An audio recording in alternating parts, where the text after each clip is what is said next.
saya mau cerita aja ya, cerita untuk apa istilahnya, biar kita itu ngerti NASA itu seperti apa tuh bisnisnya itu, dan tahu dari informasi yang benar. Kadang-kadang kalau kita nggak ngerti kan, oh ngerti NASA ini kristal egg, oh ngerti NASA ini pupuk, oh ngerti NASA ini dodolan gitu kan. Jadi banyak orang yang ikut bisnis ini tapi tidak bisa mengoptimalkan potensi yang ada hanya karena taunya baru sebagian. Nah, maka hari ini saya akan coba sedikit cerita, gak usah pakai tulisan, gak usah pakai apa, tapi saya akan ngajak bersama-sama jenengan bayangke ongko-ongkone karo bayangke ya lebih bisa berkreasi kan. Nah, saya gambar mobil, tak gambar kan mobilnya kan belum tentu sama dengan mobil yang Anda bayangkan. Nah, tapi sebelumnya saya sedikit banyak mau cerita lah tentang situasi kebanyakan orang di luar sana ya. Kan biasanya orang kan aktivitasnya kan satu, bekerja, lalu mengurusi keluarga ya. Kemudian mencoba memiliki gaya hidup ya, kemudian sing dipikirke ya awake sehat.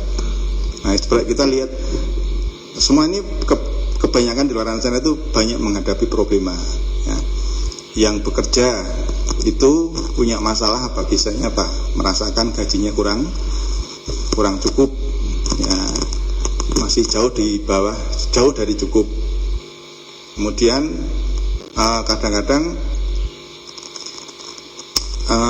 memiliki tingkat tekanan yang cukup tinggi, apalagi kalau targetnya belum tercapai. Saya punya temen itu kerja di bank itu, balik jam 09.00 terus gitu. Wah, ini akhir bulan laporannya rampung, ada selisih Rp1.000. Itu harus dilacak ya, nggak boleh ada selisih, harus balance. Wah, boleh sampai jam 9 malam. Kalau enggak nanti tinta merah, kerjanya kurang bagus gitu. Artinya under pressure, di bawah tekanan.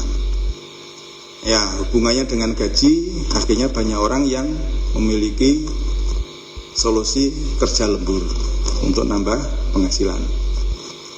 Kemudian biasanya ya, kenapa dia kerja lembur? Biasanya di utangan. Biasanya punya utang. Nah, itu problema yang umum di luar sana. Saya nggak tahu apakah teman-teman di sini, ibu-ibu, bapak-bapak mengalaminya, tapi itulah yang di luar sana.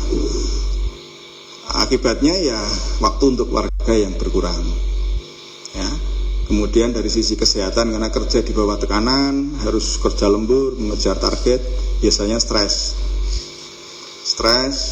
darah tinggi, mah, dan seterusnya. Itu umum terjadi ketika orang bekerja dalam kondisi tertekan.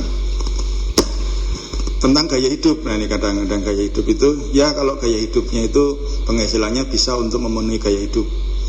Ya biasanya gaya hidup itu apa? Sederhana aja lah, pengen ganti mobil karena lingkungan menginginkan, membuat orang itu akhirnya berlomba-lomba tonggone tuku mobil anyar, masa gak iso tuku gitu ya. Akhirnya memaksa diri untuk akhirnya kredit, tambah utang lagi kan, tambah utang lagi. Pengen beli handphonenya kok kuno, beli lagi dan seterusnya. Kadang-kadang sekarang trennya liburan. Ya syukurlah kalau pas punya uang, punya waktu. Kebanyakan kan pas punya uang nggak punya waktu. Pas punya waktu nggak punya uang. Paling ngenes itu apa? Yang nggak punya uang, yang nggak punya waktu. Nah tentunya kondisi seperti ini kan, kalau itu terjadi pada diri kita, kan harus ada yang dirubah, kan harus ada perubahan.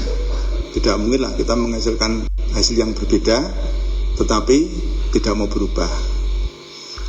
Kalau itu terjadi seperti itu, pasti ada sesuatu yang salah dari cara kita mencari penghasilan.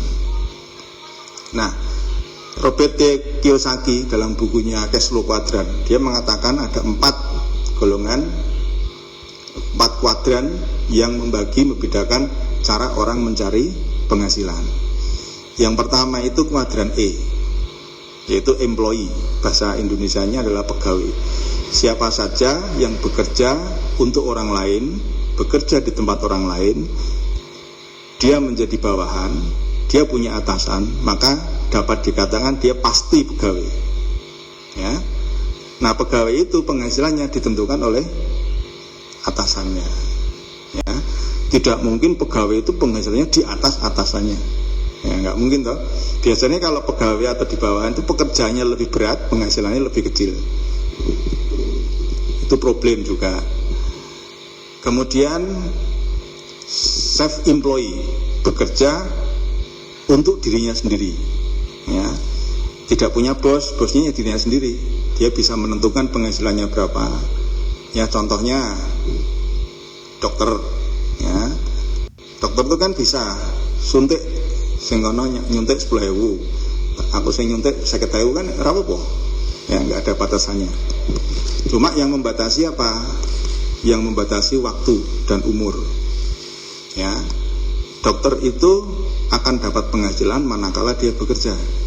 Ya, kalau dia prakteknya tutup, ya penghasilannya berhenti. Artis, kalau dia nyanyi dapat penghasilan. Kena pas gerok lele gerok sosasi itu, ya berhenti penghasilan. Artinya penghasilan itu dibatasi oleh keterbatasan diri kita. Nah, itu disoroti oleh Robert T. Kiyosaki. Kalau kamu ingin kaya dan bahagia, punya waktu banyak, jangan lama-lama di kedua kuadran tersebut. Itu dikelompokkan menjadi kuadran kiri. Jangan lama-lama di situ. Kamu harus berubah. Ya. Karena kalau Anda terlalu lama di situ, posisi Anda itu bekerja itu untuk mencari uang. Padahal uang itu bukan membuat kamu kaya. Uang itu kalau caranya seperti itu, yang namanya uang itu satu bikin capek, habis waktunya. Ya, kamu akan dikejar-kejar uang terus, dikejar-kejar waktu. Ya. Dia tidak sadar bahwa sebenarnya yang membuat kaya itu bukan kamu bekerja cari uang, tapi bekerjalah untuk membangun sebuah aset yang kelak kemudian hari aset itu menjadi milik Anda, menjadi yang bisa menjadikan uang, atau aset itu bekerja untuk Anda. Nah, oleh Robert T. Kiyosaki itu diminta untuk kita nyebrang ke kuadran sebelah kanan, yaitu kuadran B dan kuadran I. Kuadran B itu adalah kuadran bisnis. Yang termasuk di sini adalah orang yang memiliki bisnis yang sudah menggunakan sistem. Contohnya, Anda memiliki bisnis waralaba, misalkan duwe apa ya? Nonggene contohnya apotek K24 misalkan. Ya, bayar aja, Anda punya uang toh 1 miliar, bayar 1 miliar. Maka oleh K24 itu sudah disediain karyawannya, tempatnya sudah ditentukan, catnya sudah ditentukan, semua sudah ada yang mengatur. Anda tinggal tiap bulan menerima penghasilan. Karena apa? Sudah tersistem semuanya, sudah berjalan dengan sendirinya. Ya. Tapi itu perlu modal.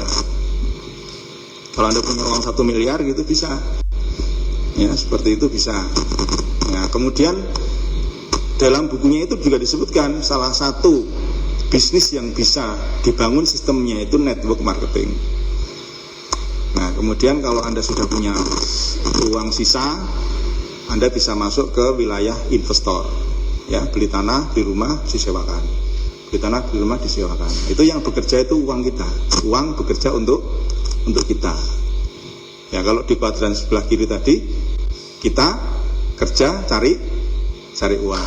Kalau di kuadran sebelah kanan, uang bekerja untuk kita. Nah, makanya kan kenapa sih orang yang kaya semakin makmur, ya?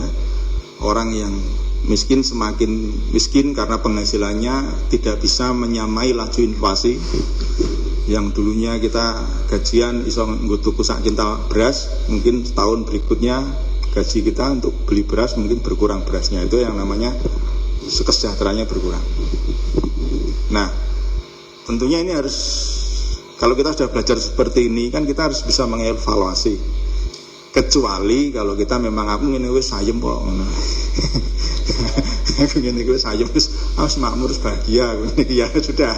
Tapi kalau kita merasa kok iya ya, kok aku caranya nyari uang kok kayaknya kok kurang tepat ya gitu ya. Nah, kita harus belajar. Ya, makanya caranya gimana? Ya belajar punya bisnis sendiri. Belajar punya bisnis yang memiliki sistem.